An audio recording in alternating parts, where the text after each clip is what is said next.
മുനിസിപ്പാലിറ്റിയിലൊക്കെ ചെന്ന് കഴിഞ്ഞാൽ കൗൺസിലർമാരൊക്കെ മാറിയിരിക്കും. ഇത് ആൺവേഷം കിട്ടിയത് ആണ്, പെൺവേഷം കിട്ടിയതാട്ടോ, ഇത് എന്തെങ്കിലും ഇതാക്കുന്നൊക്കെ പറയും. അവിടെ ഒരു വീട് റെന്റിനടുത്ത്, ആ റെന്റിനടുത്ത് അവിടെ ഹിന്ദിക്കാരെ താമസിച്ച് അവർ അപ്പിയിട്ടതും കർക്കിച്ചതും തുപ്പി വരെ ബാത്റൂം വരെ കഴുകി കൊടുത്ത് ആണ് ഞാൻ അവിടെ താമസിച്ചിരുന്നത്.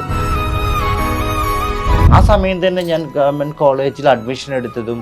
അങ്ങനെ ഈ ഓരോ തവണയും യൂണിവേഴ്സിറ്റിയിൽ ചെന്ന് കാര്യങ്ങൾക്ക് വേണ്ടി പറയുമ്പോൾ അവിടുന്ന് ഏതെങ്കിലും തരത്തിലുള്ള ഹ്യൂമിലിയേഷൻ? അയ്യോ, അവരൊക്കെ വലിയ എന്തോ ഒരു കൗതുകത്തോടെ നോക്കുക. നമ്മൾ അയ്യോ നോട്ടമൊക്കെ ഉണ്ടല്ലോ, ഭയങ്കര നമുക്ക് നമ്മളെ ഒരു കത്തി എടുത്ത് കുത്തുന്ന ഒരു അവസ്ഥയായിരിക്കും നമ്മൾ.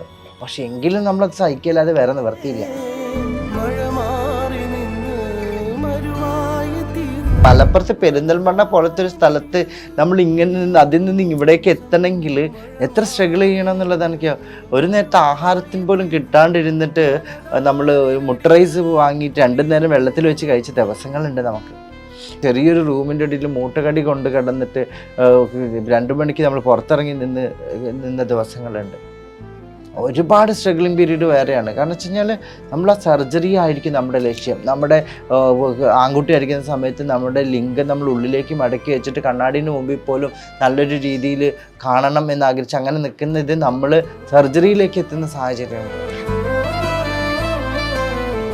ഇപ്പോൾ ഉമ്മ 3 മാസമായിട്ട് എൻ്റെ കൂടെയാണ് നിൽക്കുന്നത്. അപ്പോൾ അവിടെ പറഞ്ഞത് എന്താ പറയുക, ആ ഒരുപെട്ട അവനെ പോലെയുള്ളൊരു അത്ര തെറി വിളിച്ചിട്ട് ഇടത്ത് എനിക്ക് മെസ്സേജ് അയച്ചിരിക്കുന്നത്. അതുപോലെ ഒരുത്തൻ്റെ കൂടെ പോയി നിൽക്കാൻ ഉമ്മാക്ക് നാണല്ലേ, ഞങ്ങളുടെ വാപ്പ എന്തായാലും മരിച്ചു, ഇനി ഉമ്മയെ മരിച്ചു ഞങ്ങൾ കൂട്ടിക്കോളാം, ഞങ്ങൾക്ക് ഇങ്ങനെ ഒരു ഉമ്മയില്ല, ഞങ്ങൾക്ക് ഇങ്ങനെ ഉമ്മാനെ കാണണ്ടെന്നൊക്കെ. അങ്ങനെയൊക്കെ പറയുന്ന സമയത്ത് നമുക്കുണ്ടാകുന്ന ഫീൽ ഉണ്ടല്ലോ, എന്ത് തെറ്റ് ചെയ്തിട്ടാണ് നമ്മൾ. ലോകം പ്രകാശപൂരിതമാക്കാൻ ഇനി അസാസ് LED ലൈറ്റ്സ്. വീട്ടിലേക്കും ഓഫീസിലേക്കും ഇനി the complete lighting solution. Asas എന്നാൽ ക്വാളിറ്റിയാണ്. അപ്പൊ ഇനി മറക്കണ്ട, അസാസിലേക്ക് പോവാം. നമസ്കാരം. മൈൽ സ്റ്റോൺ മേക്കേഴ്സ് ആഴങ്ങളിൽ ജീവിതം പറയുകയാണ്. ഇന്ന് നമുക്ക് അതിഥിയായിട്ടുള്ളത് റിയ ഇഷ. ഈ പേര് കേൾക്കുമ്പോൾ നിങ്ങൾക്ക് മനസ്സിലായി ഇത് ആരാണെന്ന്.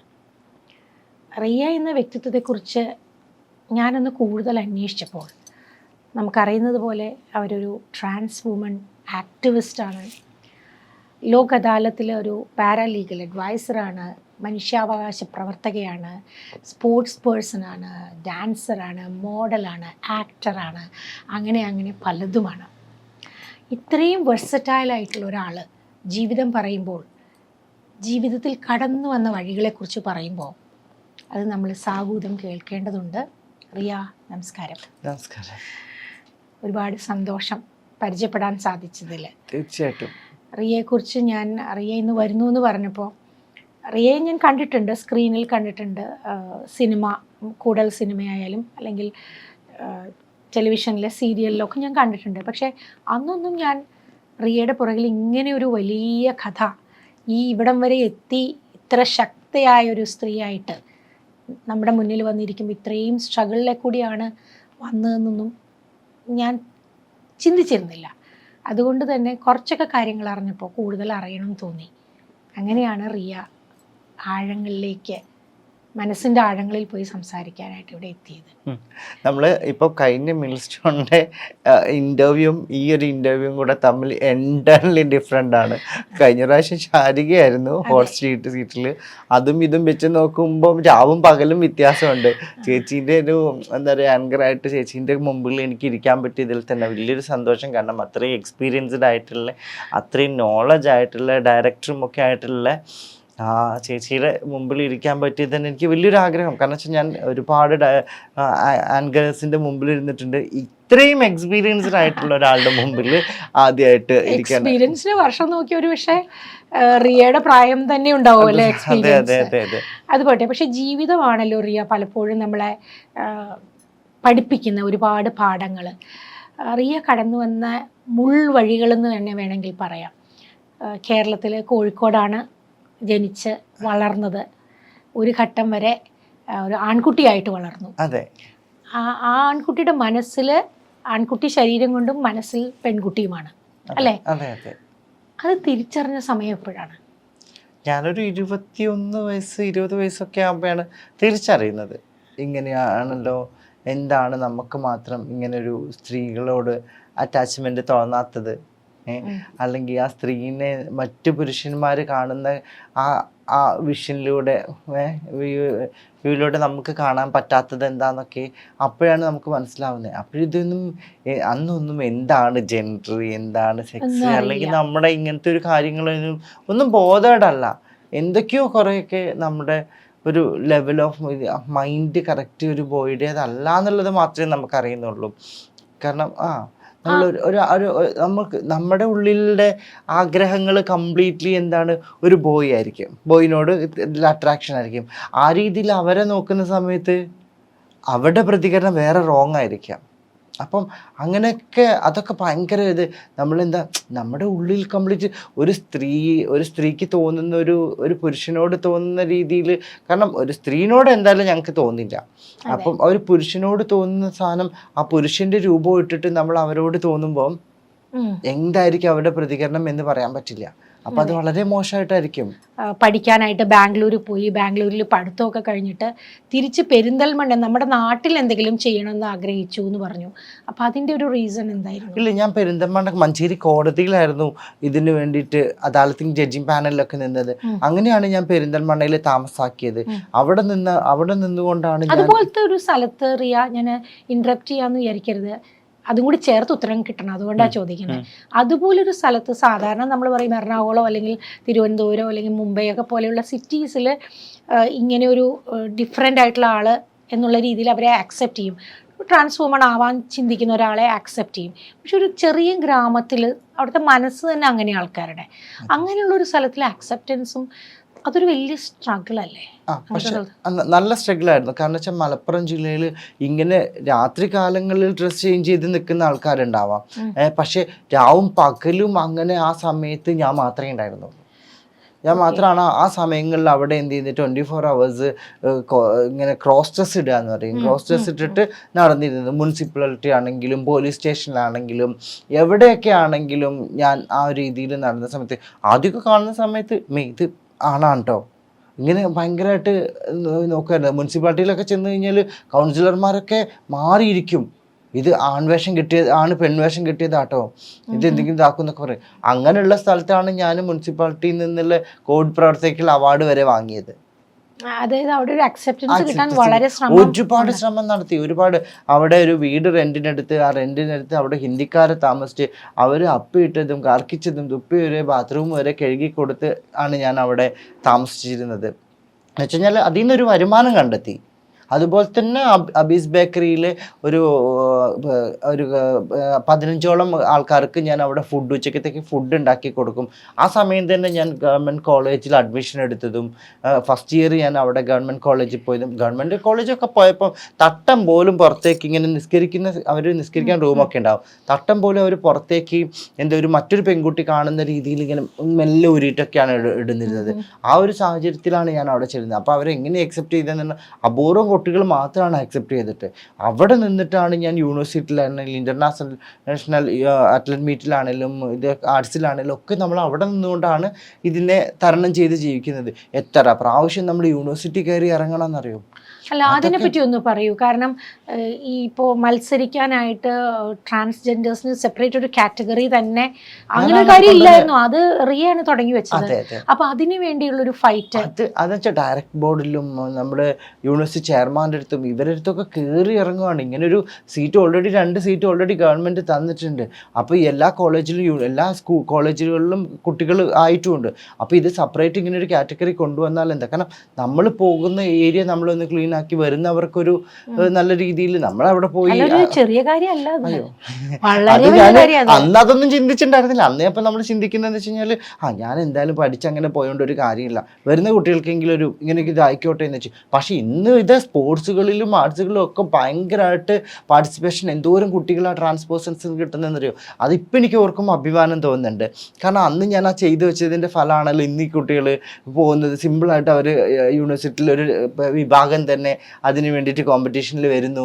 ഇതാക്കുന്നത്. കാരണം അന്ന് ഞാൻ വണ്ടിക്കൂലി മുടക്കി എത്ര പ്രാവശ്യം ബസ്സും കയറി ഞാൻ യൂണിവേഴ്സിറ്റിയിലെത്തി മലപ്പുറത്ത് നിന്നറിയാം.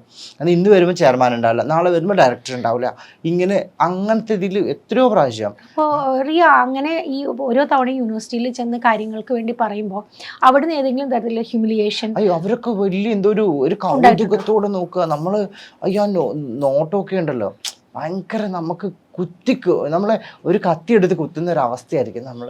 പക്ഷെ എങ്കിലും നമ്മളത് സഹിക്കല്ലാതെ വേറെ നിവർത്തിയില്ല.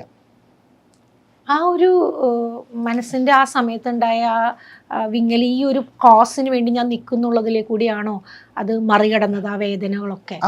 അതല്ല, നമുക്ക് അവിടെ ആ ഒരു സ്ഥാനം നമുക്ക് കിട്ടണം എന്നുള്ളൊരു ഇതായിരുന്നു. അതിനെന്ത് പറഞ്ഞിട്ടും കാര്യമില്ല, ആരെന്ത് പറഞ്ഞിട്ടും കാര്യമില്ല, നമുക്കത് നേടിയെടുക്കണം. അങ്ങനെ പെരിന്തൽമണ്ണയിൽ പിന്നെ എത്ര കാലം ഉണ്ടായിരുന്നു? പെരിന്തൽമണ്ണയിൽ ഒരു 7 വർഷത്തോളം ഞാൻ പെരിന്തൽമണ്ണയിൽ തന്നെ ഉണ്ടായിരുന്നു.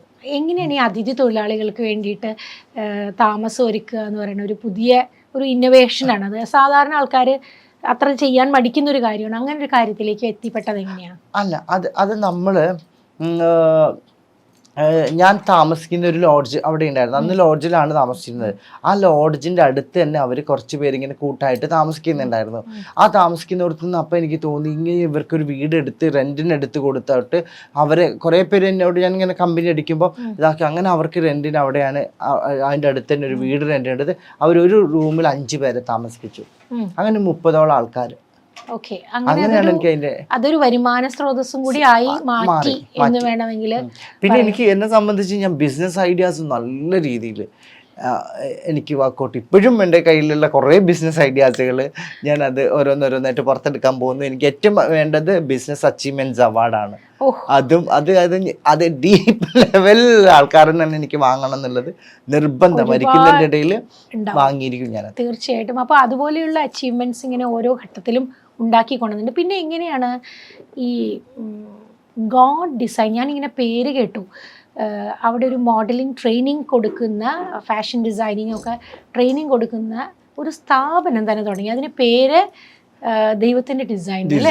നമ്മുടെ ദൈവത്തിന്റെ ഡിസൈൻ, നിങ്ങളുടെ ഡിസൈൻ നമ്മൾ ചെയ്തുതരും, നിങ്ങളുടെ ആഗ്രഹങ്ങൾ നമ്മൾ ഡിസൈൻ ചെയ്യും, ഞങ്ങളുടെ ദൈവം ഡിസൈൻ ചെയ്യും. എല്ലാം ദൈവത്തിന്റെ ഡിസൈൻ ആണ് വിശ്വാസികളെ സംബന്ധിച്ചിടത്തോളം.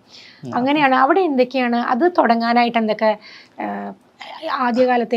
അവിടെ നമ്മുടെ കോളേജ് പഠിക്കുന്ന സമയത്ത് എന്താണ് അവിടെ ഒരു കോമ്പറ്റീഷൻ നടത്തിയിരുന്ന ഒരു ക്ലാരസ് എന്ന് പറയുന്ന ജ്വല്ലറിയിൽ അതിൻ്റെ മാനേജർ എൻ്റെ ഫ്രണ്ട് ആയിരുന്നു. അപ്പം ഞാൻ തന്നെ അവർക്കൊരു കൺസെപ്റ്റ് കൊടുത്തിട്ടുണ്ടായിരുന്നു, ഇങ്ങനെ നമുക്ക് ജീവിക്കും എല്ലാ കോളേജുകളിലെയും കുട്ടികളെ ബ്രൈഡും ബ്രൈഡ് മീറ്റ്സുമായിട്ട് നമുക്ക് കോമ്പറ്റീഷൻ കൊണ്ടുവന്നാലാണ്. അങ്ങനെ MES കോളേജ് സെക്കൻഡ് ഇയർ ഞാൻ പഠിക്കുന്ന സമയത്ത് അവിടുത്തെ ബ്രൈഡായിട്ട് ഞാൻ വന്നു, 7 ബ്രൈഡ് മീറ്റ്സിനെയും കൊണ്ടുവന്നു. അങ്ങനെ 14ഓളം കോളേജുകൾ മത്സരിച്ച് അതിൽ വിന്നറായി ഞാൻ. അപ്പോൾ ഒരുപാട് പെൺകുട്ടികൾ മത്സരിച്ചപ്പോൾ ട്രാൻസ് വുമൺ ആയിട്ടുള്ള റിയയാണ് അതിൽ വിന്നറായപ്പോൾ ആ പെൺകുട്ടികളെക്കാളും എന്താ പറയാ കോൺഫിഡൻസും അപ്പീലും ഒക്കെ റിയയ്ക്ക് ഉണ്ടായി എന്നുള്ളതാണ് അതിലെ സത്യം.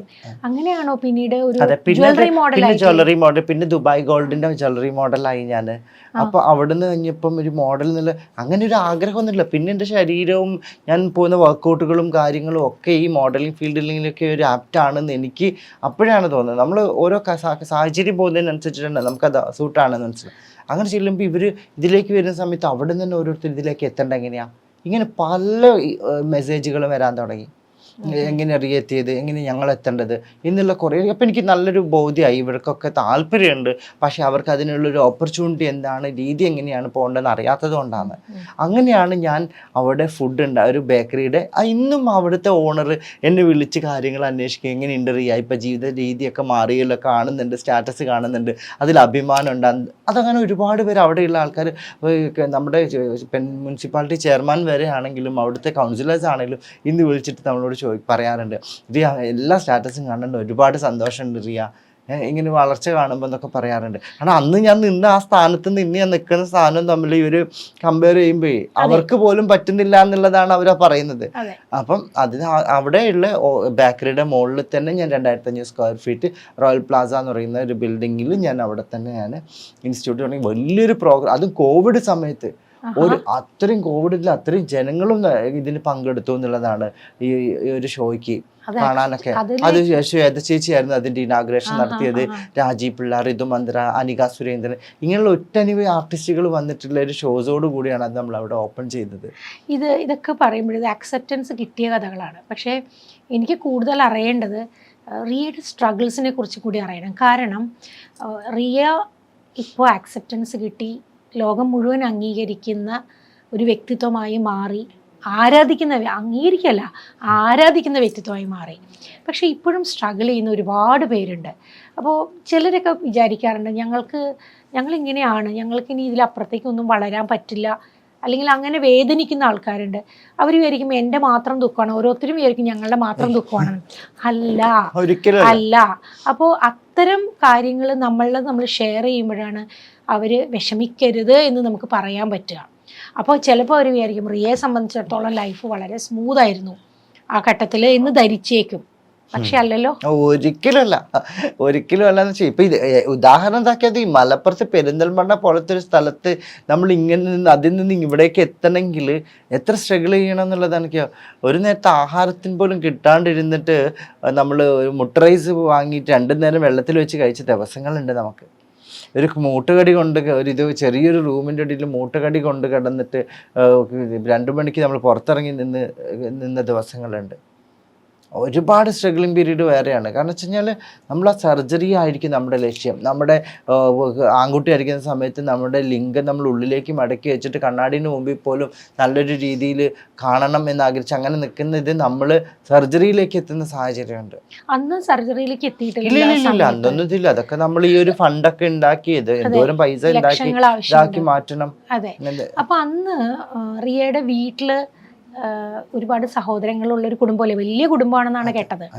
അപ്പോൾ വീടിനകത്തുനിന്നുള്ള ഒരു മനോഭാവം എന്തായിരുന്നു? വീടിന്റെ മനോഭാവം, വീട്ടിലെ ഏട്ടന്മാരൊക്കെ പറയുന്നത്, എനിക്ക് അന്നും അവർക്കറിയാം ഞാനിങ്ങനെ കുണുങ്ങി നടക്കുന്നത്, പെൺകുട്ടികളുടെ ഡ്രസ്സ് ഇട്ടിട്ടാണ് നടക്കുന്നത്. എന്നെ ഏട്ടന്മാരെന്നെ ആണെങ്കിലും കളിയാക്കാറൊക്കെ ഉണ്ട്. അവൻ പെൺകുട്ടികളുടെ കൂടെ ഫുൾ ടൈം, അവൻ പെൺകുട്ടികളെ കമ്പനികൾ ഇങ്ങനെയൊക്കെ പറഞ്ഞ് ഇതാക്കാറൊക്കെ ഉണ്ട് ഇങ്ങനെ. പക്ഷെ എങ്കിലും അവർ പറയുന്നത്, ഏട്ടൻ്റെ വൈഫൊക്കെ പറയുന്നത് അവന് വേർപ്പിൻ്റെ അസുഖമുള്ളത് കൊണ്ടാ ഇങ്ങനെയായതെന്ന്.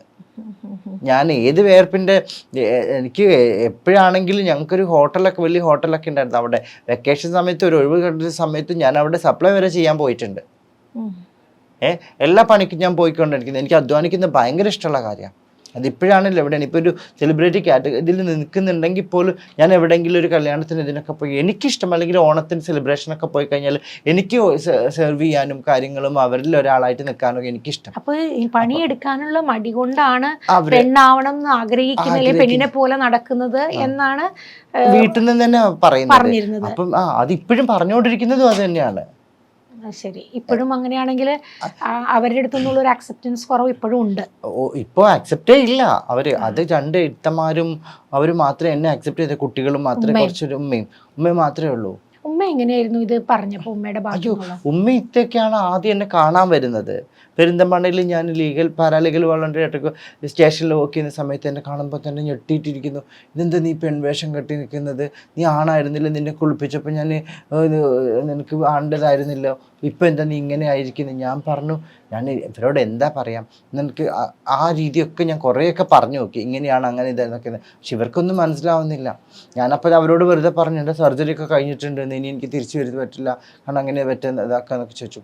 അപ്പം ആ ഒരു സമയത്ത് അവർക്ക് അത് നല്ല വിഷമത്തോടു കൂടി തന്നെയാണ് പോയത്. പക്ഷേ ഉമ്മ ഇന്നാലും പിന്നെയും ഞാൻ ഉമ്മാനെ വിളിച്ചു പറഞ്ഞു എൻ്റെ സർജറിയും കൂടെ ഉണ്ട് വരണം എന്നൊക്കെ പറഞ്ഞ് എന്നെ വന്ന് കാണുകയും ഇതാക്കുകയും ഒക്കെ ചെയ്യും. ആ ഉമ്മ ഇവരെ, കാരണം പല ആൾക്കാരുടെയും കുത്തുവാക്കുകൾ ഉമ്മ കേട്ട് അങ്ങ് സഹിക്കാൻ കഴിയാണ്ടായിട്ടുണ്ട്. കാരണം ഒന്ന് പറഞ്ഞ രണ്ടാമത്തെ ഉമ്മാൻ്റെ അമ്മൻ്റെ മോനല്ല അങ്ങനെ ആയിരിക്കുന്നത്. അവനിപ്പോൾ എന്തിൻ്റെ സുഖമാണ്, ഞങ്ങളുടെ കുട്ടികളുടെ ലൈഫ് നശിപ്പിക്കാൻ വേണ്ടിയിട്ടാണ്. അവർക്കൊക്കെ അവരുടെ കുട്ടികളും അവരുടെ ലൈഫും, എൻ്റെ മനസ്സെന്താണ്, അല്ലെങ്കിൽ ഞാൻ എങ്ങനെയാണ് ഇങ്ങനെ ആവുന്നത്, എന്താണ് എന്നെ ചേർത്ത് പിടിച്ചാൽ അവർക്ക് സംഭവിക്കാൻ പോകുന്നത്, ഇതൊന്നും അവർ ചിന്തിക്കുന്നില്ല. റിയ വീട്ടിലുള്ളതേ അവർക്ക് ഇഷ്ടമല്ലാത്ത അവസ്ഥയായിരുന്നു. അതെ, എങ്ങനെയും വീട്ടിൽ നിന്ന് ഇറങ്ങി പോയിക്കോട്ടെ. ഇല്ല, അങ്ങനത്തെ ഒന്നുമില്ല. ആ സമയത്ത് ആൺകുട്ടിയുടെ രൂപത്തിൽ കുട്ടിയാണെന്നുള്ള ധാരണയിൽ അവർ ഇങ്ങനെ ആയതിനു ശേഷം അവർ വീട്ടിലേക്ക് കയറ്റിയിട്ടില്ല. നിങ്ങളുടെ ലോകം പ്രകാശപൂരിതമാക്കാൻ ഇനി അസാസ് LED ലൈറ്റ്സ്. വീട്ടിലേക്കും ഓഫീസിലേക്കും ഇനി the complete lighting solutions. Asas എന്നാൽ ക്വാളിറ്റിയാണ്. അപ്പൊ ഇനി മറക്കണ്ട, അസാസിലേക്ക് പോവാം. അപ്പോൾ ഉമ്മയ്ക്ക് കാണാൻ പറ്റാത്തൊരു സമയം ഉണ്ടായിരുന്നു. അത് ഇത്താടെ വീട്ടിലേക്ക് ഞാൻ പോകുമ്പോൾ അവിടേക്ക് വരും, ഉമ്മ വന്നിട്ട് എന്നെ കാണാൻ. അല്ലെങ്കിൽ ഞാൻ പെരുന്തമണ്ണ നിൽക്കുമ്പോൾ അവിടെ വന്ന് നിൽക്കും. നമ്മൾ പറയേ എന്തൊക്കെ നമ്മൾ ഈ ഒരു ഭൂമുഖത്ത് ഏത് ജീവിയാവട്ടെ, മനുഷ്യനാവട്ടെ മൃഗമാവട്ടെ, നമുക്ക് അൾട്ടിമേറ്റ് ആയിട്ടുള്ള ഒരു റിസോർട്ട് എന്ന് പറയുന്നത് എപ്പോഴും ചെല്ലാൻ പറ്റുന്ന ഒരു സ്ഥലം എന്ന് പറഞ്ഞാൽ അമ്മയാണ്. തീർച്ചയായിട്ടും. അപ്പോൾ അതുകൊണ്ട് തന്നെ റിയയ്ക്ക് ഇങ്ങനൊരു മാറ്റം ഉണ്ടായി കഴിഞ്ഞപ്പോൾ, മാറ്റം ഉണ്ടാവുന്നു എന്ന് അറിയിച്ചു ഉമ്മയുടെ അടുത്ത്. അതിനുശേഷം മാറ്റം ഉണ്ടായപ്പോൾ ഉമ്മയുടെ ഒരു ആറ്റിറ്റ്യൂഡ് എങ്ങനെയായിരുന്നു? ഉമ്മയ്ക്ക് ആദ്യം ബുദ്ധിമുട്ടുണ്ടാവുക? നല്ല ബുദ്ധിമുട്ടായിരുന്നു, നല്ല ബുദ്ധിമുട്ടായിരുന്നു. ഇപ്പം കൗൺസിലേഴ്സൊക്കെ എൻ്റെ സർജറി ചെയ്ത് കഴിഞ്ഞ സമയത്തൊക്കെ ഉമ്മയുള്ള സമയത്ത് അവരും വന്ന് കാണുന്നത്, അവരോടൊക്കെ ഭയങ്കരമായിട്ട് കരഞ്ഞാണ് പറയുന്നത്, എൻ്റെ കുട്ടി ഇങ്ങനെയാണ്, പക്ഷെ പാവാണ് എൻ്റെ കുട്ടി. ഇത് തന്നെ പറയുള്ളൂ. ഉമ്മ ഒന്ന് പറഞ്ഞാൽ രണ്ടാമത്തെ ഞാൻ പാവാണ്, എൻ്റെ കുട്ടി പാവാണ്. അതിൻ്റെ അപ്പുറത്തേക്ക് ഒന്നും ഉമ്മക്ക് പറയാനില്ല. കാരണം ഞാൻ പണ്ടും അങ്ങനെ തന്നെയാണ്, എല്ലാവരെയും സഹായിച്ചുകൊണ്ടും എല്ലാവർക്കും അങ്ങനത്തെ ഒരു ഹെൽപ്പിംഗ് മെൻറ്റാലിറ്റി ഭയങ്കരമായിട്ട് കൂടുതലുള്ള ഒരാളാണ്. ഒരു എല്ലാത്തിനും ഡിസിഷൻ ഉണ്ട്, ഒരു കറക്റ്റായിട്ടുള്ള ഡിസിഷൻ. അത് എന്തും എടുക്കുന്നത് കറക്റ്റായിരിക്കും, അതെനിക്ക് ഉറപ്പാണ്. കാരണം നമ്മളിങ്ങനെ ഒരു സർജറിയിലേക്കൊക്കെ മാറണം എന്നുണ്ടെങ്കിൽ അത് ഭയങ്കര പ്രോസസ്സിങ് ആണ്. സർജറി മാറുക എന്ന് വെച്ചാൽ എല്ലാം നമ്മുടെ മൈൻഡ് അതിനോട് അത്രയും യോജിക്കണം. അതെ, ഇല്ലെങ്കിൽ നമുക്ക് ഡിപ്രഷൻ വന്നു. സർജറി എന്ന് പറയുന്നത് ചില്ലറ കാര്യമല്ല. നമ്മുടെ ഒരു ബോയിയുടെ ഏറ്റവും വേണ്ട ഒരു പാർട്ടാണ് വേറൊരു ഇതിലേക്കായി മാറുന്നത്, വേറൊരു വ്യക്തിയായി മാറുകയാണ്. നമ്മൾ ജനിക്കുമ്പോൾ ഉണ്ടായിരുന്നത് എന്താണോ അതല്ല, എൻ്റർലി ഡിഫറെൻ്റ് ആയി പിന്നെ വേറൊരാളായിട്ടാണ് മാറുന്നത്. റിയയുടെ മുൻപുള്ള പേര് ഞാൻ ചോദിക്കുന്നില്ല, എനിക്ക് അറിയാൻ വേണ്ട. കാരണം എനിക്ക് റിയ ആയിട്ട് കാണാനാണ് ഇഷ്ടം. പക്ഷേ ഉമ്മയെ സംബന്ധിച്ചിടത്തോളം ഉമ്മ അതുവരെ മോനേന്ന് വിളിച്ച് വളർത്തിക്കൊണ്ട് അവൻ തന്നെ വിളിക്കുന്നത്. അവൻ എത്താൻ സമയത്ത് ഓണേഴ്സിനോടൊക്കെ ഇപ്പൊ പറയും, അവൻ കുറേ ആയില്ല വന്നിട്ട്. ഞാൻ വരുമ്പോൾ അതിൻ്റെ മുഖത്തുണ്ടാകുന്ന ഒരു പ്രകാശം വേറെ തന്നെയാണ്. ഡ്യൂട്ടി വർക്ക് കഴിഞ്ഞിട്ട് ഞാൻ തൃശ്ശൂരാണ് വർക്ക് ചെയ്യുന്നത്. അപ്പം അവിടെ വന്നിട്ട് അത് കഴിഞ്ഞിട്ട് ഞാൻ ചെല്ലുമ്പോൾ അതിൻ്റെ മുഖത്തുണ്ടാകുന്ന ഭയങ്കര നമുക്ക് മനസ്സിലാകും, ഒരു കുട്ടികളുടെ മാതിരി മുഖത്തിങ്ങനെ ഒരു റോസാപ്പൂ ഒക്കെ വിരിയാന്നറിയില്ലേ, അതുപോലെ അതിൻ്റെ അത്രയും കാര്യമാണ്. നമ്മൾ ഒരു നിമിഷമൊക്കെ നമ്മൾ മാറി പിന്നെ ചെല്ലുന്ന സമയത്ത്. കാരണം ഉമ്മ എന്ന് പറയുന്നത് ഒരു വലിയ, കാരണം നമ്മൾ ഏറ്റവും കൂടുതൽ ഞാനിപ്പോൾ ഒരു ചലഞ്ചിങ് തന്നെ ഭയങ്കരമായിട്ടൊരു ഇതിൽ തന്നെ. കാരണം വെച്ചാൽ നമ്മുടെ കുടുംബവും നമ്മുടെ അതും അവർക്ക് നമ്മളെ അക്സെപ്റ്റ് ചെയ്യാൻ പറ്റിയില്ലെങ്കിൽ അവിടെ തീർന്നു നമ്മൾ. പിന്നെ എന്തുണ്ടായിട്ടും വയ്യ, പിന്നെ എന്തുണ്ടായിട്ടും കാര്യമില്ല. പക്ഷെ അതൊക്കെ നമ്മുടെ കാൽച്ചോട്ടിലേക്ക് എത്തിക്കുന്ന ഒരു കാലം നമ്മൾ വരുത്തിക്കുക എന്നുള്ളത് അതൊരു ചലഞ്ച് തന്നെയാണ്. അത് എത്തിച്ചു, ഓൾമോസ്റ്റ് എത്തിച്ചു. അല്ല, ഇനിയിപ്പോ ലോകം മുഴുവൻ അംഗീകരിച്ചു കഴിഞ്ഞു റിയെ. അപ്പൊ ഇനിയിപ്പോ അതിനെക്കുറിച്ച് ആലോചിച്ച് വറി ചെയ്യേണ്ട ആവശ്യമില്ല, സങ്കടപ്പെടരുത്. അതിനൊക്കെ മേലെ രീതിയിൽ നമ്മൾ എത്തുന്ന ഒരു കാര്യം വരും. ഇവരൊക്കെ ചിന്തിക്കും, ഇവർക്ക് എല്ലാം ദൈവം കൊടുത്തിട്ടും ഒരാണെന്ന അല്ലെങ്കിൽ പെണ്ണെന്ന രൂപവും ഇതും കൊടുത്ത് എന്തും ഇവർക്ക് ചെയ്യാൻ എന്താണ് ഇവർക്ക് ചെയ്യാൻ പറ്റിയത്? നമ്മളാണെങ്കിൽ അതൊരു ലേഡി എന്നുള്ള കൺസെപ്റ്റിലേക്ക് മാറുന്ന ജനങ്ങളുടെ അക്സെപ്റ്റൻസ് വേണം, എന്നിട്ടാണ് അച്ചീവ്മെന്റ്സിലേക്ക് കടക്കാൻ പറ്റുള്ളൂ. അതെ, ആദ്യം ഉമ്മയുടെ അക്സെപ്റ്റൻസ്, അത് കഴിഞ്ഞ് കുടുംബത്തിന്റെ അക്സെപ്റ്റൻസ് നമ്മൾ പാടെ വെട്ടിക്കളഞ്ഞു. അത് വേണ്ട, അത് നമ്മളിലേക്ക് എത്തുന്ന ഒരു കാലം വരും. അത് പ്രതീക്ഷിക്കുന്നുണ്ട്. തീർച്ചയായിട്ടും പ്രതീക്ഷിക്കുന്നെന്ന് വെച്ച് കഴിഞ്ഞാൽ അവർക്ക് ചിലപ്പം അവരുടെ മക്കളുടെ ലൈഫ് എന്താകും എന്നൊക്കെയുള്ള ചിന്തയാണ്. ഇന്നത്തെ കാലത്ത് അങ്ങനത്തെ ഒന്നും ഒരു ചിന്തയുടെ ആവശ്യമില്ല അല്ലേ. അതിനെ അംഗീകരിച്ച് അവര് വീട്ടിലേക്ക് കല്യാണം കഴിച്ച് വരാമെന്ന് ആഗ്രഹിക്കുന്നവരാണ് ഏറ്റവും നല്ല മനസ്സിനുടമ. അതെ, മനുഷ്യനെ പുരുഷനായിട്ടും സ്ത്രീയായിട്ടും വേർതിരിച്ച് കാണാതെ മനുഷ്യനായിട്ട് കാണുക എന്നുള്ളതാണ്, അതാണ് ഏറ്റവും വലിയൊരു കാര്യം. ഇനി മറ്റൊരു കാര്യത്തിലേക്ക് വരാം. ഇപ്പോൾ ഉമ്മ അക്സെപ്റ്റ് ചെയ്തു എന്ന് പറഞ്ഞു, ഇതിലേക്ക് മാറി വരാനുള്ള സ്ട്രഗിളിനെ കുറിച്ചൊക്കെ എന്താ പറയുക, വെറും പായയിൽ കിടന്നുറങ്ങിയ ദിവസം, മൂട്ട കടിച്ച് പുറത്തു വന്ന് നിന്ന് നേരം വിളിപ്പിച്ച ദിവസത്തെക്കുറിച്ചൊക്കെ പറഞ്ഞു. പക്ഷേ ഈ ഒരു ട്രാൻസ് വുമണായി മാറുന്നതിനുള്ള ചെലവ്, ആദ്യം മാനസികമായിട്ടുള്ള തയ്യാറെടുപ്പുണ്ടായിരുന്നു, അതിനുശേഷം പണം ഉണ്ടെങ്കിലല്ലേ സർജറിയൊക്കെ നടക്കുള്ളൂ. അത് ചെറിയ പണമൊന്നും അല്ല, വലിയൊരു പണം. അത് ഉണ്ടാക്കുക എന്ന് പറയുന്ന ഒരു സ്ട്രഗിൾ ഉണ്ടായിരുന്നില്ലേ? നല്ല ഒരുപാട് എൻ്റെ നല്ല സുഹൃത്തുക്കളുണ്ടല്ലോ, അവരെനിക്ക് ഈ സർജറിയുടെ സമയത്തൊക്കെ നല്ല രീതിയിൽ ഹെൽപ്പ് ചെയ്തിട്ടുണ്ട് എന്നുള്ളതാണ്. സർജറി കഴിഞ്ഞിട്ട് നോക്കാനാണെങ്കിലും ഒരു ട്രാൻസ് വുമൺ ആയിട്ടുള്ള ഇപ്പം രാധിക എന്ന് പറഞ്ഞ കുട്ടിയാണ് എന്നെ ട്രീറ്റ്മെൻറ്റ് കഴിഞ്ഞിട്ട് നോക്കുകയൊക്കെ ചെയ്തത്. അവളും അതുപോലെ തന്നെ മേരി, ഡില്ല, ഞാൻ എല്ലാ ഇൻ്റർവ്യൂവിലും പറയുന്ന സംഭവമാണ്. ഷൗക്കത്ത്, അങ്ങനെ കുറച്ചൊരു ഗ്യാങ് ഉണ്ട് എനിക്ക്. ആ ഗ്യാങ് അവർ നമുക്ക് എന്തും ചെയ്യാൻ റെഡിയായിരുന്നു. കാരണം അന്നൊന്നും ഞാൻ ഒന്നും ആയിരുന്നു ഉണ്ടായിരുന്നില്ല.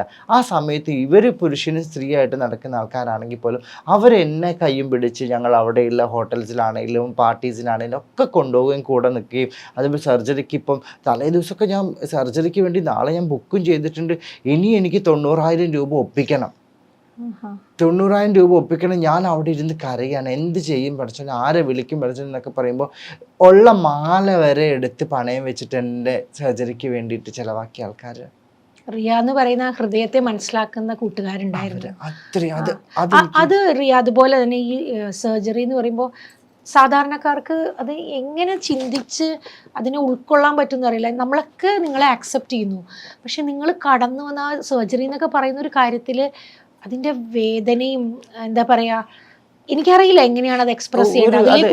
മാമിൻ്റെ അടുത്തൊന്നും അങ്ങനെ പറയാൻ പോലും പാടുന്നുണ്ട് എനിക്കറിയില്ല ഇന്റർവ്യൂസിലൊക്കെ. കാരണം ഞാൻ പറഞ്ഞില്ലേ, നമുക്കൊരു ഒരു പുരുഷന്റെ സെക്സ് ഓറിയന്റേഷൻ എന്ന് പറഞ്ഞു കഴിഞ്ഞാൽ ഒരു സ്ത്രീയായിട്ട് സെക്സ് ചെയ്യുന്ന സമയത്ത് അവരുടെ ലിംഗം ഇൻ ചെയ്തിട്ടും അങ്ങനെയാണ് അവർ ആസ്വദിക്കുന്നത്. അല്ലെങ്കിൽ അവർ സ്വയം ഭോഗം ചെയ്യുന്നത് പോലും വേറൊരു രീതിയിലാണ്. ആ രീതി അവരുടെ മാനസികാവസ്ഥയ്ക്ക് കറക്റ്റ് അല്ലെങ്കിൽ അവർ അതും കൊണ്ട് നടക്കുന്നതിൽ അർത്ഥമില്ല. തീർച്ചയായിട്ടും ചേച്ചി അങ്ങനത്തെ ഒരു രീതിയിൽ അവർ അത് കൊണ്ടു നടക്കുമ്പോൾ പിന്നെ അതിനോട് യോജിക്കുന്ന രീതിയിൽ അവർ അതിനെ മാറ്റിയെടുക്കുക. ഇനിയിപ്പോൾ അതല്ല, അത് മാറിയിട്ടും അവർക്ക് അതല്ല എങ്കിൽ അവർ ഡിപ്രഷൻ വന്ന് സൂസൈഡ് ചെയ്യും. സത്യം. അതെ. പിന്നെ ഇവർ ഈ പറയുന്ന ഈ സമൂഹം ഇപ്പൊ പുതുതായിട്ടുള്ള കുറേ ടീമുകളുണ്ട് ഇൻസ്റ്റഗ്രാമിൽ നമ്മളെ അങ്ങ് ഇല്ലാണ്ടാക്കാൻ വേണ്ടിയിട്ട് അല്ലെങ്കിൽ സോഷ്യൽ മീഡിയയിൽ ഇല്ലാണ്ടാക്കാൻ വേണ്ടിയിട്ട് പറയുന്ന ആൾക്കാർ. അവരൊന്ന് ചിന്തിച്ചാൽ മതി, ഈ സർജറിയുടെ ഒരു ഇതൊന്ന് ചിന്തിച്ച് അതൊന്ന് വെറുതെ ഒന്ന് യൂട്യൂബിലൊന്ന് എടുത്ത് കണ്ടാൽ മതി. അതെ, അതിൻ്റെ പ്രോസസ്സും അതിന് വേണ്ട ചെലവും അതിനുള്ള മനസ്സിൻ്റെ ബലവും അതിനു വേണ്ടിയുള്ള എഫേർട്ടും എത്ര മാത്രം അതിനേക്ക് വേണ്ടി നമ്മുടെ ഓരോ രോമങ്ങളും നമ്മൾ ലേസർ ചെയ്ത് മാറ്റണം. ലേസർ ഇത് മാറ്റി അതിൻ്റെ ശരീരം എല്ലാം ചേഞ്ചായി ഇതിലേക്ക്. ഒന്നാമത് നമ്മൾ ആൺകുട്ടി ആകുമ്പോൾ സിബ് തുറന്ന് പുറത്തേക്ക് മൂത്രം വയ്ക്കുന്ന രീതിയാണ്. അതുവരെ മറി നമുക്ക് ഫുൾ തന്നെ വന്ന് നമ്മൾ അത് പാഡ് വെച്ചിട്ടാണെങ്കിലും ഷെഡിയിലാണെങ്കിലും നനഞ്ഞിരിക്കുന്ന ആ ഭാഗം നിസാരാച്ച പറയുന്നത് അത് അത്രയും ആ സ്ത്രീയുടെ മാനസികാവസ്ഥ അല്ലെങ്കിൽ അവർക്ക് ഡിപ്രഷൻ പറ്റില്ല. അത് അവിടെ നിന്ന് ഇറങ്ങുകയും ചെയ്ത് ഇവിടെ എത്തിയില്ല എന്ന് പറയുമ്പോൾ അവർക്ക് ഡിപ്രഷൻ വന്ന അവർ സൂസൈഡ് ചെയ്യും. 100% ഉറപ്പാത്. കാരണം നമ്മൾ ബർത്ത് ഇങ്ങനെയും പെട്ടെന്ന് നമ്മൾ ഇതല്ലെന്ന് മനസ്സിലാക്കി നമ്മൾ മാറുന്ന സമയത്ത് ഈ കാലഘട്ടങ്ങളൊക്കെ ഇപ്പോഴും ഞാൻ ഒരു ക്യൂട്ട്നെസ്സും ഇതും തേടി ലേഡീസിന്റെ ആ ഒരു ഇതിലേക്ക് അല്ലെങ്കിൽ ട്രാൻസ് വുമന്റെ ഇതിലേക്ക് പോയിക്കൊണ്ടിരിക്കുവല്ലേ, മാറിക്കൊണ്ടേയിരിക്കുകയാണ്. ഹോർമോൺസുകൾ കഴിച്ചുകൊണ്ടിരിക്കുന്നു. ബോഡി ഇങ്ങനെ മെയിൻറ്റെയിൻ ചെയ്യണം, ശരീരം ഹെയർ ഇങ്ങനെ മെയിൻറ്റെയിൻ ചെയ്യണം, സ്കിൻ ഇങ്ങനെ മെയിൻറ്റെയിൻ ചെയ്യണം. ഒരുപാട് ഇപ്പോഴും ചെയ്തുകൊണ്ടിരിക്കുകയാണ്. ഇത്രയും എഫേർട്ട് എടുത്താലേ എങ്ങനെയൊന്നായി മാറുള്ളൂ എന്നുള്ളതാണ്. അതിനെക്കുറിച്ചൊന്നും ആരും ആലോചിക്കാറില്ല അല്ലേ? ഇതിനപ്പുറത്തേക്ക് ഞാൻ ചോദിക്കാം, ഇതില് പിന്നീട് ഒരു ട്രാൻസ് വുമണായിട്ട് മാറിയ ശേഷം പലയിടത്തും ആക്സെപ്റ്റൻസ് കിട്ടി വരുമ്പോൾ ഇപ്പോൾ പിന്നെ ആക്ടിങ്ങിലേക്ക് വന്നു, സീരിയലിലേക്ക് വന്നു. അതൊക്കെ അവിടെയും ആക്സെപ്റ്റൻസ് എന്ന് പറയുന്ന ഒരു കാര്യം, ഒരു കൺഫ്യൂഷൻ ഉണ്ടായിരുന്നു. എല്ലായിടത്തും ഉണ്ടാകും. സിനിമയിലേക്ക് ചെന്നാൽ അവിടെ ഉണ്ടാകും. പിന്നെയും കുറച്ചുകൂടെ ആക്സെപ്റ്റ് അവിടെയാണ് നമുക്ക് കിട്ടുന്നത്. ഒരു കലാകാരന്മാരായതുകൊണ്ട് അവരുടെ ഒരു ഓപ്പൺ മൈൻഡ് ആയിരിക്കും നല്ലൊരു സാധനമാണ്. അപ്പോൾ അവിടെ നമുക്ക് ആ ഒരു ഫ്രീഡം കുറച്ചൊക്കെ കിട്ടും. എന്നാലും നമ്മൾ എന്തെങ്കിലും എപ്പോഴെങ്കിലും ഒരു സുഖമല്ലാത്ത വേദനിക്കുന്ന ഏതെങ്കിലും എക്സ്പീരിയൻസ് ഇത്തരം കലാരംഗത്തേക്ക് വന്ന ശേഷം ആ ഫീൽഡുകളിൽ നിന്ന് എപ്പോഴെങ്കിലും ഏതെങ്കിലും തരത്തിലൊരു വർത്തമാനമോ ഒരു നോട്ടോ അതൊക്കെ എപ്പോഴും അനുഭവിച്ചുകൊണ്ടിരിക്കുന്നതാണ്. അത് എപ്പോഴും അനുഭവിച്ചു. നമ്മളൊന്ന് മാറിക്കഴിഞ്ഞാൽ അത് മറ്റേതാന്ന് പറയുന്ന ടീമുകൾ എല്ലാവരും ഉണ്ടാവാം. ആ വാക്ക് പോലും അങ്ങനെ ഉപയോഗിക്കുന്നത്. നമ്മൾ എന്തൊക്കെ പറഞ്ഞു നമ്മളെ കൊണ്ട് അതിന് പറ്റില്ല, അത് അങ്ങനെയാണ്. എന്തിനെ നമ്മുടെ കൂടെ നടക്കുന്ന ഫ്രണ്ട്സ് പോലും നമ്മുടെ സർജറി ഒന്നും കഴിഞ്ഞിട്ടുണ്ട് എന്നുള്ള വിശ്വാസം ഉണ്ടാവില്ല അവർക്ക്. അവരിപ്പോഴും എന്താ പറയുന്നത്, നമ്മൾ കൂടെ ഫ്രണ്ട്സായിട്ട് കിടന്നാൽ പോലും അവരൊരു സ്ത്രീയുടെ ഒരു പെരുമാറുന്ന രീതിയിൽ അവർ പെരുമാറില്ല. കാരണം എന്തൊരു വിഷമല്ലേ അവർക്ക് ആ ഒരു അപ്പോഴും ആ ഒരു ഇതാണ്. ഒരു സെക്സ് പോലും അവർക്ക് നോട്ടം കൊണ്ട് നമ്മളങ്ങനെ ചിലപ്പോൾ അംഗീകരിക്കാൻ പറ്റില്ല. അങ്ങനെയാണെങ്കിൽ റിയ പറയുന്നത് ഇതൊക്കെ ചെയ്യുമ്പോഴും പൂർണ്ണമായിട്ട് അവർ അംഗീകരിക്കുന്നില്ല സ്ത്രീയായിട്ടൊന്ന്. അല്ല, എന്തിനിപ്പൊ ഞാൻ പറയട്ടെ, ഞാനിപ്പോ ഇങ്ങനെയൊക്കെ മാറി, ഇനിയിപ്പോ ഒരു ആൺകുട്ടീനെ കല്യാണം കഴിച്ച് കൂടെ ജീവിക്കാൻ പറഞ്ഞു കഴിഞ്ഞാൽ അവന്റെ ഫാമിലിയിൽ ആരും അംഗീകരിക്കില്ല. പക്ഷെ ഇപ്പൊ അടുത്തിടയ്ക്ക് ഒരുപാട് അതൊക്കെ അവരവരെ തീരുമാനിച്ചിട്ട് പോവുക. പക്ഷെ എന്നെ സംബന്ധിച്ച് എനിക്ക് അങ്ങനെയൊന്നും പറ്റില്ല. ഞാനൊരു പെൺകുട്ടിയുടെ ജീവിതം നശിപ്പിക്കരുതെന്ന് വെച്ചിട്ട് ഇറങ്ങിപ്പോകുന്ന ഒരാളാണ്.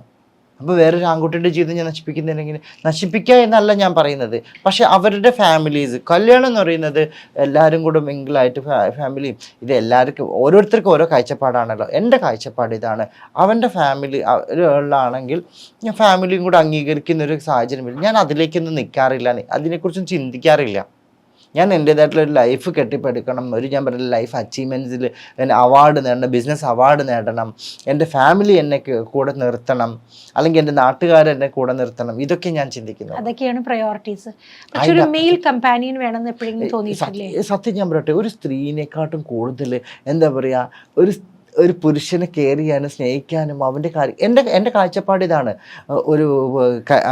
ഒരുത്തനായി കഴിഞ്ഞാൽ അവന് എന്താ പറയുക, നമ്മൾ ചായ ഉണ്ടാക്കി കൊടുക്കുന്നതും അതുപോലെ തന്നെ കുളിപ്പിച്ച് തല ചവർത്തി കൊടുക്കുന്നതും ഫുഡ് വാരി കൊടുക്കുന്നതും ഇതൊക്കെ നമ്മുടെ സങ്കല്പങ്ങളാണ്. ഒരു പക്കാ സ്ത്രീ അവിടെ നമ്മൾ രൂപീകരിക്കുകയാണ്.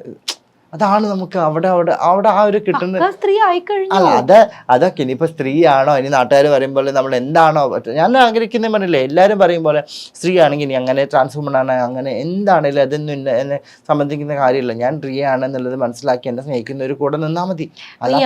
റിയ, മനുഷ്യന്റെ മനസ്സുകൾ തമ്മിലാണ് യൂണിയൻ വേണ്ടത്. ശരീരം എന്ന് പറയുന്നത് വേറെ തന്നെ ഒരു കാര്യമാണ്. ഇപ്പൊ ശരീരവും മനസ്സും ഒരുമിച്ച് കിട്ടിയാൽ വളരെ നല്ലത്. പക്ഷെ മനസ്സിനാണ് പ്രാധാന്യം കൊടുക്കേണ്ടത്. അപ്പൊ നമുക്ക് അങ്ങനെ ഒരു മെയിൽ കമ്പാനിയനെ കിട്ടാൻ, ഈ ആഗ്രഹങ്ങളൊക്കെ നടപ്പിലാവാനായിട്ടൊരു മെയിൽ കമ്പാനിയനെ കിട്ടുകയാണെങ്കിൽ എന്തൊരു സന്തോഷമുള്ള ഒരു കാര്യം. അത് ആഗ്രഹിക്കുന്നുണ്ട് റിയ? തീർച്ചയായിട്ടും ആഗ്രഹിക്കുന്നുണ്ട്. പക്ഷെ ആഗ്രഹങ്ങളൊക്കെ മാറ്റി, ചില ആഗ്രഹങ്ങളൊക്കെ നമ്മൾ മൂടി വെച്ചേ പറ്റൂ. അതെന്താ ഒന്നുകൂടി വ്യക്തമാക്കുമോ? ഞാൻ എന്നെ സംബന്ധിച്ച് ഒരു 6 മാസത്തോളം അല്ലെങ്കിൽ 2 വർഷത്തോളം ഞാൻ ഒരുത്തനുമായിട്ട് പ്രണയിച്ചു. കാരണം പല ആൾക്കാരോട് സെക്സ് ആയിട്ട് ജീവിക്കാന്നതിനെക്കാട്ടും നല്ല ഒരാളെ കൂടെ നിർത്തി ഇതൊക്കെ. പിന്നെ അയാൾ കല്യാണത്തിലേക്ക് പോകുമ്പോൾ കല്യാണത്തിന് പോയിക്കോട്ടെ, അല്ലെങ്കിൽ വീട്ടിൽ. അപ്പം അവരിനോട് ജെന്യൂനിറ്റി കിട്ടി, അവന് ആ സമയങ്ങളിൽ ഇത് തെറ്റായിരിക്കാം. 4-5 പേരെ പ്രണയിച്ചിട്ടുണ്ട്, അവരെ കൂടെ ജീവിച്ചിട്ടുണ്ട്. അപ്പം അതൊക്കെ അവർ അതുപോലെ തന്നെ സിൻസിയറായിട്ട് നമ്മൾ സ്നേഹിച്ചിട്ടുമുണ്ട്. പക്ഷെ അവരുടെയും ഓരോ സാഹചര്യങ്ങൾ കൊണ്ട് അവർ മാറിപ്പോകും.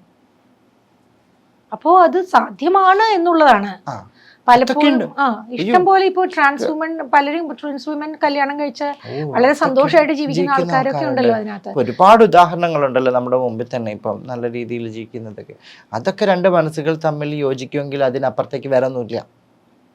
അപ്പോൾ എന്തുകൊണ്ടാണ് ഈ പ്രയോറിറ്റീസ് റിയ നിശ്ചയിച്ചത്? എനിക്ക് ഇതൊക്കെയാണ്, ഞാനൊരു ബിസിനസ് അച്ചീവറായി മാറും, അല്ലെങ്കിൽ അത്തരം കാര്യങ്ങളിലേക്ക് പ്രയോറിറ്റി നിശ്ചയിച്ചത് അത് കുറച്ചും കൂടി എളുപ്പമായതുകൊണ്ടാണോ? അത് എളുപ്പമല്ല. അതെങ്ങനെ എളുപ്പമാവുക? ഇന്ന് എൻ്റെ ശരീരവും ഇതും കണ്ടു കഴിഞ്ഞാൽ ഒരുത്തനെ വീഴ്ത്താൻ ഒരു പ്രയാസവും ഇല്ല. പക്ഷെ അച്ചീവ്മെന്റ്സും അല്ലെങ്കിൽ ഒരു ബിസിനസ് ഇതാവാന്ന് പറഞ്ഞു കഴിഞ്ഞാൽ നല്ല സ്ട്രഗ്ലിങ് തന്നെയാണ്.